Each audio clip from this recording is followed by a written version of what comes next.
ቦልካኛለች አሁን ከቲክቶክ ያንን የቢዝነሱን ባለቤት እንድታመጣልኝ ነው የምፈልገው። ብዙ ልጆች አሉ አብረን ማለት ነው። ትናንትና ራሱ እዚህ አንቺ ጋር ነበሩ ኮሜንት እየጻፉ አልገባንም እንጂ እኮ ይሄ እኮ ሽጉጥ ደቅናባችሁ እኮ አይደለም። እሷ ወዳችሁ ፈቅዳችሁን የተበላችሁት። ምክንያቱም አተርፍ ባይ አጉዳይ ስለሆናችሁ ስግብግቦች ስለሆነ ገባሽ? ታዲያ በገዛ ጥፋታችሁ ለተበላችሁት እኛ ምን አገባን? ስግብግቦች ስለሆነ ሌላ ሰው ይኸውልሽ፣ ሌላ ሰው እንዳይበላ ከፈለግሽ ፎቶ አለጥፈሽ ቪዲዮ ስሪና እህቶችሽን አድኝ። አንደኛ አንድ ሰው ያልሰራበትን ነገር ለማግኘት መሞከር የቆጡን አወርድ ብላ የብብቷን ጣለች ነው። ገባሽ? እናንተ ሰው ባስገባን ቁጥር እያወቃችሁ ህሊናችሁ እያወቀ 1100 ሪያል ከፍለሽ ገብተሽ ከዛ እዚህ ራሱ እየመጡ ኦንላይን በስልካችሁ ብቻ መስራት የምትፈልጉ ሲሉ ወዲያው ነው ሚት የምናደርጋቸው እኛ። ህሊናችሁ እያወቀ እናንተ ሰው እያሳመናችሁ ታስገባላችሁ። ህሊናችሁ እያወቀ እነዛ ሰዎች እነዛን ስታስገቡ ነው እናንተ በገንዘብ የምታገኙት።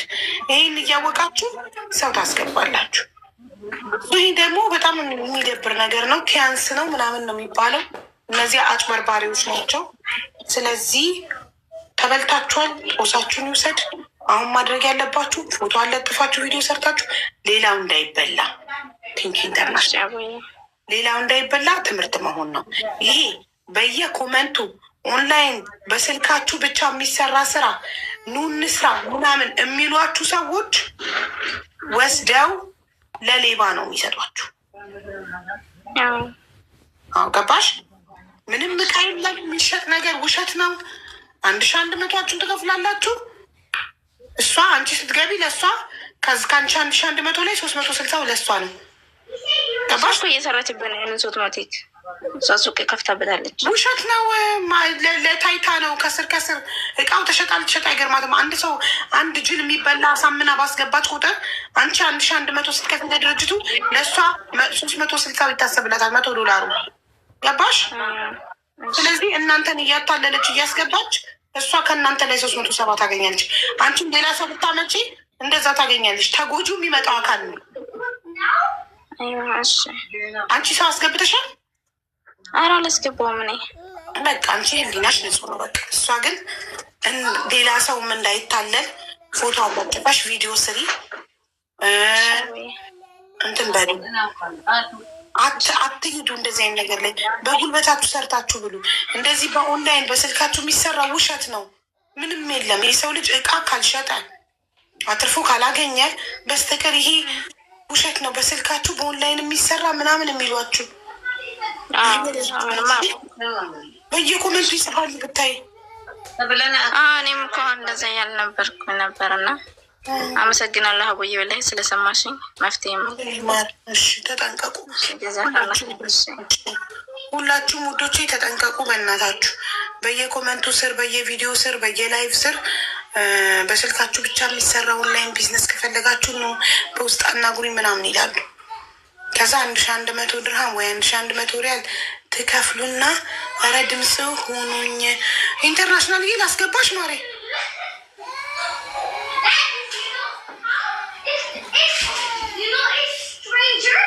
እና እንትን በሉ ወትመኑ ማውራት ትችላለህ። ሆብዬ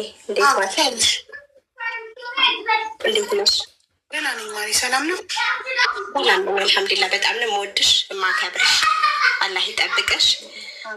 አንዲት እናት አለች፣ የስፔሻል ኒድስ እናት ናት እና 10,000 ኬ ከገባች ሰዎች ስጦታ ይሰጧታል እና አንቺን ማነጋገር በውስጥ ፈለግኩኝ ለቻሌንጁ ማለት ነው። ትረጅኛለሽ? አይ ምንም በውስጥ ማነጋገር አያስፈልግም። ትግባና ፎሎ ያርጓት። አመሰግናለሁ በጣም። አሁን እጠራት አለሁኝ። አላህ ይስጥልኝ። ጀዛከላ ኸይር። ሰው ወድሽ የኔ እናት ኑሪልኝ። እሺ ምንም ችግር የለም። እሺ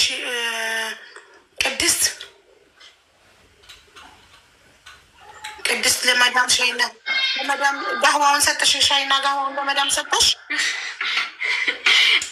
ሰጥቻታለሁ። ኦኬ እሺ ያቆምሽው ይኸውልሽ፣ ተዋወቃችሁ። አንቺ ገበያ መተሽ ተዋወቃችሁ። ከዛ በኋላ ቴንኪው። ለ8 ወር ያህል በስልክ ስታወሩ ቆያችሁ። ምሳ እንብላ ውዶች። ጫጫታ ውስጥ ናት። እንዴት እናድርግ? ቤቱ በጣም ጫጫታ አለው። ዛሬ ጁምዓ ስለሆነ ተሰብስበው ነው። 5 ልጆች ነበራት ከውጭ መጥተዋል እነሱ ማለት ነው። ቤት ውስጥ የምንኖረው እስከዛሬ 4 ነበር።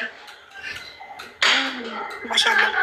እሺ ታዲያ አሁን ክፍልሽ መግባታችን ለትንሽ ደቂቃ እስኪ ልሞክር ካልጠራችን ይሁን ታርጊና ሩጣሽ ክፍልሽ ገብተሽ ቶሎ ቶሎ ቀልጣፍ ብለን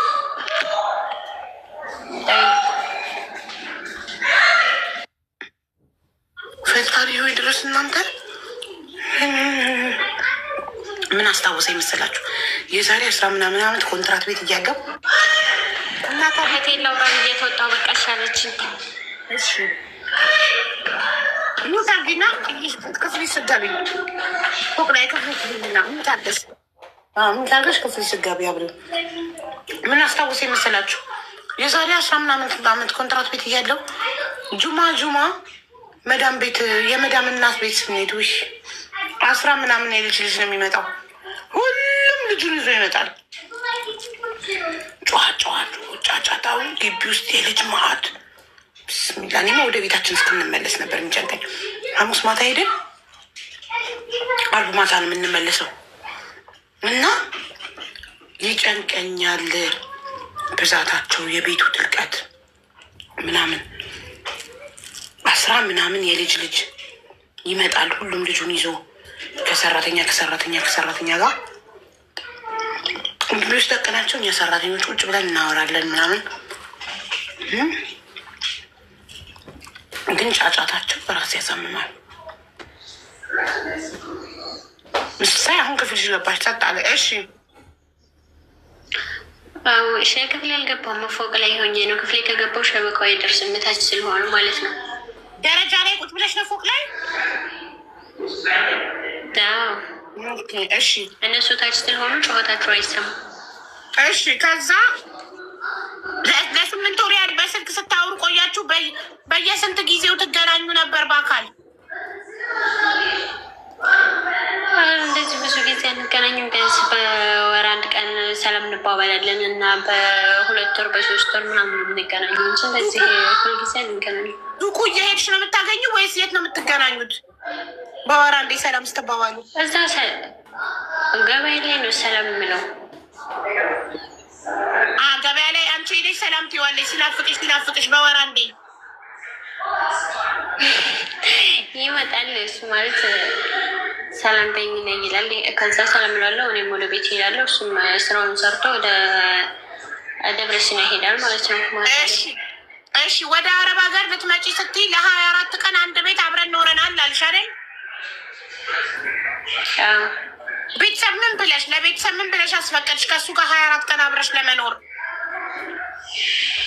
ቤተሰብ አያውቁ ነበር በፊት ማለት ነው። ከዛ ሊመጣ የነበረ ሰዓት ግን ደውዬላቸዋለሁ። ልሄድ ነው በእግሬ እንደዚህ ልሄድ ነው በባህር ስላቸው፣ ከዛ እንደውም ቤተሰብ በባህር አትሄጂ ምናምን ብለው ተቆጥተው የነበረ። ከዛ ዝም ብዬ ነው የመጣሁት ነው ወደዚህ ማለት ነው።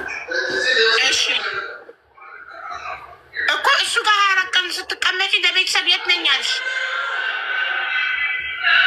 አያውቁም ቤተሰብ። በስንተኛ ልመጣ የነበረ ሰዓት ብቻ ነው ቤተሰብ ጋር የደወልኩት። ማንም አያውቅም። መንገድ ማለት ከሱ ጋር የነበርሽበትን 24 ቀን ቤተሰብ መንገድ ላይ እንደሆንሽ ነው የሚያውቁት? ጀመርሽን ነው የሚያውቁት? ኧረ አይደለም። ያን ጊዜ ወደዚህ ልመጣ የመጣሁት በ15 ነው። በ14 እዛው ከእሱ ጋር ሆኜ ደውዬላቸዋለሁ። እንደዚህ ነኝ ከእሱ ጋር ነኝ እና ነገ እንደዚህ ነው ሊሄድ ነው ብዬ ነግሬያቸዋለሁ። እና ትሄጂ ብለውኝ ከዚያ አይ ሊሄድ ነው ተነስቻለሁ ምናምን ብዬ ደውዬላቸው እንዳትሄጂ ብለውኝ ነበረ። ከዚያ ዝም ብዬ ነው የመጣሁት። በባህር ነው ሳውዲ የገባሽው? እና አሁን ደግሞ እሱ ማለት ነው አንቺ ሳውዲ ሆነሽ በባህር የመጣሽ እኔ ህጋዊ ሆኜ ምንም አታመጭም ምንም አታደርግኝ ነው የሚለው ማለት ነው እኮ። ቆይ በሰላም የተለያያት በሰላም ሸኛሽ ወደ ሳውዲ በሰላም ነው የሸኘሽ? አሁን በሰላም ነው። እዚህ ከመጣሁ ለራሱ እናወራለን። ታዲያ ምን ተፈጥሮ ነው አሁን? እዚህ ከመጣሁ እናወራለን። ከዛ እኔ ከዚያ እንደመጣሁ ማለት ነው አዳማ ላይ ስመጣ አዳማ ላይ መርፌ ይዤ ነበረ። ከዛ ወደዚህ ስመጣ መንገድ ላይ ማለት ነው እና በዛን ሰዓት እኔ ደግሞ ፔሬድ አላይም ነበረ። እንደመጣሁ ለ5 ወር አላይም ነበር ፔሬድ። ከዛ እንደዚህ ነው ፔሬድ እኮ ላይ ምናምስለው እና ደግሞ ሰውነቴ በጣም ጨምሬ ነበር። አሁን ነው የከሳሁት ማለት ነው። ከዛ እንደዚህ ነው ስለው አርግዘሽ ነው የሚሆነው ምናምን አለኝ። እኔ አለቀም ፎቶ ላኪልኝ አለኝ። ፎቶ ሊላክልኝ ምን አይነት ፎቶ ስለው የራቁት ፎቶ መላክ አልችልም። እንዴት ብዬ ያመልክልህ? እኔ ባልሽ አይደለሁም እንዴ? ምን እንዳረግሽ ነው? አብረን ተኝተን ሁሉ ነገር እኮ አውቃለሁ።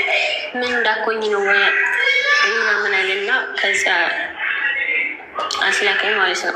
የኔ ኖርማል ነው አይዲ የኔ ኖርማል ነው። የኔም ብቻ ቢሆን የሚፖስተው ምናምን ኖላዝም ችግር የለውም ማለት ነው። በጣም የሚያስጠላ ነገር ይዞ ከእሱ ጋር ነው አቀናብሬ የምልከው እያለ ነው አሁን እንትን የሚለው ማለት ነው። በጣም የሚያስጠላ በጣም የሚያጸይፍ ነገር ነው ይዞ ከእሱ ጋር አቀናብሬ ይልካለሁ የሚለው ማለት ነው።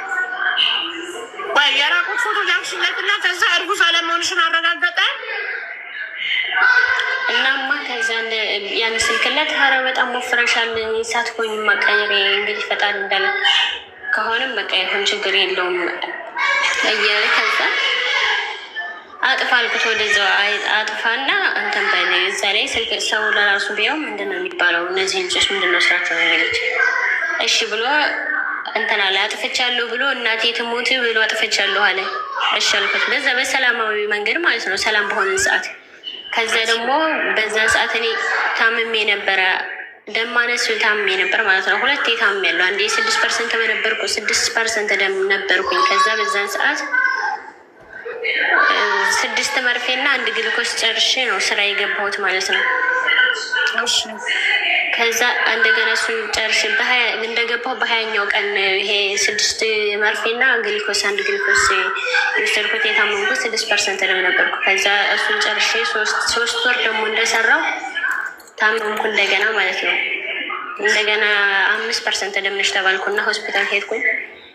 ከዛ ጃዛ ተቀመጥኩኝ። ጃዛ 2 ወር በዛን ሰዓት ነው የተጣላኑ ከልጁ ጋራ ማለት ነው። 2 ወር ተቀምጫለሁ ጃዛ። ከዛ በምን ተጣላል? ከሲስተሬ ጋር ማለት ነው። ሰላም እያወራሽ ነበር ትናንትና ላይ ብላ እያየች ነበር። ከሲስተር ጋር አንቺ ሁሌ የምትታመሚው እያሰብሽ ነው፣ የደላላ ብር ነበር ደግሞ ከዛ በሱ እየተጨናነቅሽ እያሰብሽ ነው ሁሌ ደም ማነስ የምትታመሚው አለች። እና ከዛ እኔ ብሩን አስገባልሻለሁ፣ በቃ ችግር የለውም ብሩን ያስገባልሻለሁ። ከዛ እሱ ደግሞ ወደዚህ ልመጣ ነው ምናምን ይል ነበረ ማለት ነው። እዚህ በይቃማ እመጣለሁ እያለ ያወራ ነበር። ከዛ ለምንም ብሩን አናስገባላትም፣ እኔ የተወሰነ ላስገባላት፣ አንተም የተወሰነ አስገባላት እና ብሩን ይከፈል ይችል እንጂ ሁሌ ደም ማነስ የምትታመመው እየተጨናነቀች ነው ስትለው፣ እሺ 100 ሺህ ብር አስገባላታለሁ፣ አንቺም የተወሰነ በቃ አስገቢላት እና ይከፈልዳል። ከዛ እሺ ተባብለው ከሲስተሬ ጋር ሲስተር 300 ሺህ ብር አስገብታለች ማለት ነው። በኢትዮጵያ 500 ሺህ ብር ነው ተባለ። ደው 560 ሺህ መሰለኝ ነው ተባለ እና ከዛ ሲስተር 300 ሺህ ብር ስታስገባ እሱ ደግሞ 100 ሺህ ብር ላይ ያስገባ። ተመካክረው አውርተው ጨርሰው ከሲስተር ጋር ከዛ እሱ እንደገና እህቷ ታስጠፋታለች። ይህን ብር ሳታስገባ ከስራ ቦታ ከጃዛ ስራ ቦታ እንዳትሸኙ ታስጠፋታለች ብሎ 2 ወር ተቀምጫለሁ ማለት ነው። ጃዛ ለስራ ተዳንኮ ወዲያ 2 ወር ተቀምጫለሁ። ከዛ ወደዛው እንደዚህ ብሎ እንዳስቀመጠኝ እኔ አላውቅም። ሲስተሬ ጋር እየመጣ ሌላ ወሬ ነው የሚያወራው፣ ለእኔ ደግሞ ሌላ ወሬ ነው የሚያወራኝ ማለት ነው። እኔ አላውቅም ይሄን ሁላ። ከዛ 100 ሺህ ብር አይደለም እንጂ ከሲስተር ጋር ይሄንን ወሬውን እንደጨረሱ እናስገባለን ተባብለው ሽማግሌ ልላካለኝ። እኔ እዚህ ቆኜ ማለት ነው። ሽማግሌ ልላካለኝ። እንዴት ሆነ ነው ሽማግሌ የምትልከው? 100 ሺህ ብሩን ከማስገባቴ በፊት ሽማግሌ ልላካለኝ። አዎ እንደዛ ማለት ትከዳኛለች ብሎ አስቦ ይሁን ምን ይሁን አላውቅም። ከሲስተር ጋር እኮ አውርተው ጨርሰዋል፣ እናስገባለን ተባብለው። ከዛ ሽማግሌ ልላክ ቅድስት አለኝ። እንዴት ነው የምትልከው? ሲስተርሽን ማውሪያት እና ሌላ ካለ ሽማግሌ መላክ አትችልም። እኔም አንተም አብረን ሆነን እንጂ ሽማግሌ የሚላከው እኔ ያለሁት ሳውዲ፣ አንተ ብቻህን ሄደህ ነው ለቤተሰብ ሽማግሌ የምትልከው? እንዴት ሆኖ አይሆንም ስለው ከዛ እንደገና ብዙ ነገር ተፈጠረ። ማለት ትከዳኛለች ምን የሆነ ሰው ምን አላውቅም። ከዛ በሱ ተጣላንና ከዛ እንደገና በሱ ስንጣላ ሰደበኝ። በዛን ሰዓት ማለት ነው ሽማግሌ ካለኩ ብሎ ሰደበኝ። ብሩ ያን ጊዜ አልገባም። የሲስተር ብር 200 ሺህ ብር ነው የገባው። ከዛ ሰደበኝና ዝም አልኩት። ከዚህ የራሱ ጉዳይ ብዬ ዝም ስለው እንደገና ደግሞ ሲስተር ጋር እየሄደ አስታርቀኝ፣ አክርፋኛለች፣ ደለለው ጋር የመጣ አስታርቀኝ። ከዛ ታረቀንና በስልክ እያወራን ከዛ 100 ሺህ ብሩን እሱ ሳያስገባ ለደላለው እህቷ ያንን ብሩን ታታስገባለች፣ ጭራሽ ስራ እንዳታስወጣ ታስጠፋታለች። እኔ የኢትዮጵያ እንትኑ ኃላፊነት የወሰደው እሱ ነው። እኔ ኃላፊነቱን የለሁበትም። ይሄ ብር ሳይገባላት ስራ እንዳታስወጣ ብጠፋ በእኔ እንዳታመሀኝ ብሎ እዛ 2 ወር አስቀምጦኛ ማለት ነው። እኔ አለቅም። ከዛ 100 ሺህ ብሩን አስናቃ አስገብቷል በልና ዋሽ አስገብቷል ብለህ እንትን በል አለበተዛ ስራ እንዳታስወጣ ብጠፋ እኔ ኃላፊነት የለሁበትም። ከዛ እንደዛ ብሎ ካሳዘኝ በላይ 2 ወር ታስቀመጠኝ በላይ ደረሰ ይላክልኝ ተባለ። ብሩ ገብቷል ተባለ። ብሩ ገብቷል። ስራ ሊወጣ የነበረ ሰዓት ሲስተር 100 ሺህ ብሩን ስራ ስትወጣ አስገባለሁ ብላ ነበር። 200 ሺህ ብር ነው ያስገባችው በፊት። ስራ ሲመጣልኝ ሊወጣ በነበረ ሰዓት 100 ሺህ ብሩን ትራንስፈር አደረገች። እኔም ስራ ወጣሁ። ከዛ ሌላ ውሸት አሁንም ደግሞ ያዋሻል ደግሞ ማለት ነው። 300 ሺህ ብር ተገባ በላይ ሌላ ነገር ሂሳብ የቀረ ስንት ነው ብዬ ስጠይቅ ከዛ ደላላውን እንደዚህ እንዴት ሆኖ 100 ሺህ ብሩን አላስገባም? እንዴት ሆኖ ነው ያላስገባው?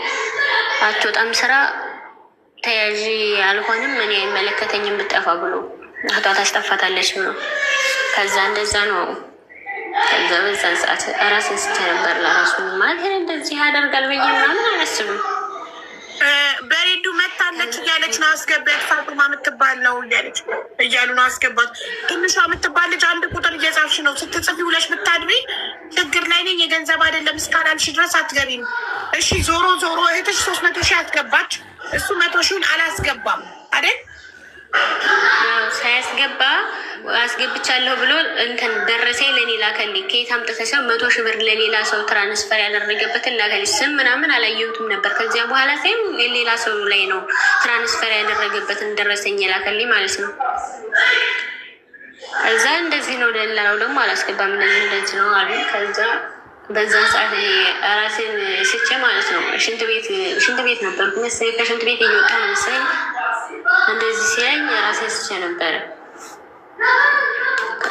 ማለት በ2 ወር ያለ ስራ ተቀምጫለሁ እዚያ። በሱ ምክንያት እኔ አላውቅም።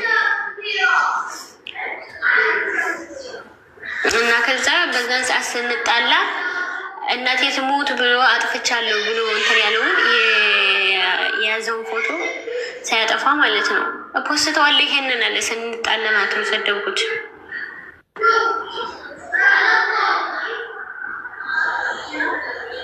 ከዛ እንደዛ አለና እንደገና ቤተክርስቲያን ሄደ። እንደገና እንስማማለን አጥፋልኩት። እንስማማለን አጥፋ ስለው ከዛ አይሻልና መድኃኔዓለም ቤተክርስቲያን እዛ ደብረሲና ሄዶ ማለት አጥፍቻለሁ ብሎ እግዚአብሔርም ማለት በዛን ሰዓት አላጠፋም፣ ውሸቱ ነው ማለት ነው። ሳያጠፋ በቪዲዮ ደውሎ መድኃኔዓለም ታቦት ሄዳ አጠፋሁ ብሎ ማለልኝ። ከዛ በቃ ከጠፋም ጠፋ ብዬ እኔም ማለት እንዳልጠፋ ግን ሙሉ እንትን ነበረኝ በዛን ሰዓት እንዳልጠፋ ውስጥ እየነገረኝ ነበረ። ከዛ አሁን ደግሞ ዱባይ ሄደና 9 ወር ከዛ ቦልኬዋለሁ። በዛን ሰዓት ቦለኩት ነሐሴ ላይ የቦለኩት። አሁን ዱባይ ሄደ። ዱባይ ሲሄድ ዱባይ ሄደው መቼ ነው? በሚያዝያ በፋሲካ አካባቢ ነው ማለት ነው የመጣው። ከዛ 9 ወር ሙሉ ቦልኬው አናወራም፣ ምንም አንልም። ከዛ እዚያ ከሄደ በላይ ደወለልኝ በዋትስአፕ። ምንድን ነው ስለው ከዛ እንታረቃኛ አልፈልግም። 9 ወር ሙሉ የፈኩትን እንታረቅ የምትለው አሁን ነው እንታረቅ የምትለው። የመጨረሻ ጊዜ ደርሷል። አሁን ትዕግስት ያልቋል። የተፈለገ ትዕግስት ይልቅ አንታረቅም አልፈልግም እንግዲህ ወደ ያልኩት። ከዛ እንደዛ ስለው ፖስተዋለሁ አለ ፖስተዋልኩት ፖስተው እንጂ አንታረቅም። ከዛ አሁን ደግሞ በያሰሞለት አንደሱ ቦልከው አሁን ደግሞ ደወለና ስልክ ግዥልኝ አልገዛልክም፣ ብር የሚለኝ አልገዛም። ምን ስለሆንክ ነው ላንተ የምገዛው? ብር ላኪልኝ ከዚህ ወደ ዱባይ። እሱ ዱባይ ገባ እንደ ኢትዮጵያን ነበር ዱባይ 9 ወር ቦልኬው ማለት ነው። በዘጠኝ ወሩ አሁን ሚያዝያ ላይ ዱባይ ገባ ከኢትዮጵያ ማለት ነው። ብር ከየት አመጣ አላውቅም፣ ከየት ያምጣ አላውቅም። እንዳለበት መሰለኝ አሁንም ማለት ነው። እሺ ዞሮ ራቁት ሰርቶ ሊከፍል አለ። ስልክ ግዢልኛል አልገዛም አልሽው፣ ብር ላክልኛል አልልክም አልሽው። መጨረሻው ምን ሆነ? ከዛማ ፖስተዋለሁ አለ ብታዋልኩት ከፈለገ የምጣ ፖስተው እንጂ አንድ ብር ላንተ ልክልትም አልኩት። ከዛ እንደዛ ስለው ከዛ ለሲስተር ምናምን ልኮታል። ሌላ ሰው ከዚህ ጋር ነው እያቀናበርኩ መልከው እያለ ማለት ነው። በጣም የሆነ እግዚአብሔርን በጣም የሚያጸይፍ ነገር ነው ደግሞ የያዘው ማለት ነው። ከእሱ ጋር ነው የማቀናበረው ምናምን እያለ ሲሳደብ ነበረ። እና አንቺ ደግሞ ቆሻሻ ለመጣል ሾርጣ መጣ አልመጣ እያልሽ እየተገላመጥሽ የምትሰሪ ልጅ እኔን ምንም አታደርጊ፣ ምንም አታመጭም እያለ ትናንትና ለራሱ ሲያወራ ነበረ። እና እስከ ቤተሰብሽ ነው ማቃጠልሽ፣ ምንም አታመጭም እያለ ሲያወራ ነበር። እና ዛሬ ደግሞ ስልኬን ቦልኮታል። ትናንትና ለራሱ እያወራ ነበር፣ ዛሬ ስልኬን ቦልኮታል።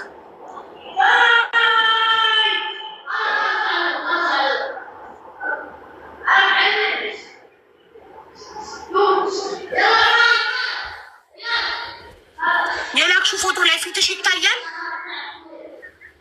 ነው። ፓንት አላረግሽም? ፓንቴ ማቶ ወገቤ ነው ሆዴ ነው የሚታየው እንጂ ሌላ ብዙም አይደለም። ታዲያ ከታች የሚታየው ቆይ እንዴ እናት የተራፈ ጡት መያዣ አድርገሻል? አላደረኩም። ስለዚህ ሆድሽና ጡትሽ ነው የሚታየው። ሌላ ከታች ከወገበታች አይታየም። እርግጠኛ ነሽ? ከወገበታችን ይታይ መሰኝ ማቶች አሉ ማለት እንደዚህ ምናምን ቆች ብዬ ነው ማለት ነው። እንደዚህ ቆች እንዳልኩኝ ነው። የእኔ ችግር የለውም። እግዚአብሔርን የኔ ምንም ችግር የለው። ሀቡ ችግር ከሌለ ኖርማል ነው አይደለም። ቢኖረው ምኖረው ማለት ነው። የያዘው ፎቶ ግን በጣም የሚያጸይፍ ነው። የምንድን የያዘው ፎቶ የሚያጸይፈው? አልገባኝም። ሌላ ፎቶ እዞ ከእሱ ጋር ነው መቀናበሩ የላክሽለት ሳይሆን 24 ቆይ አንቺ የላክሽለት ሳይሆን የሚያስጨንቀሽ ለ24 ቀን አብረሽው አንድ ቤት ስትኖሪ የምታረጉትን ነገር ቀርጾ ሊሆን ይችላል ብለሽ ነው የምታስቢው? ኧረ አይደለም። እኔ ከየት ያምጣው አላውቅም።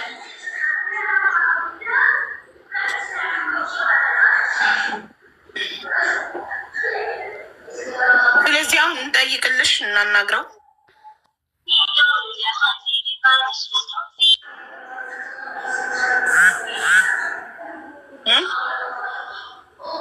ምንድነው አሁን አንቺ የምትፈልጊው ምንድነው? እንጠይቀው እንዳይፖስት እንዳናግርልሽ ነው። እኔ አላውቅም፣ እንደሚደረግ አላውቅም።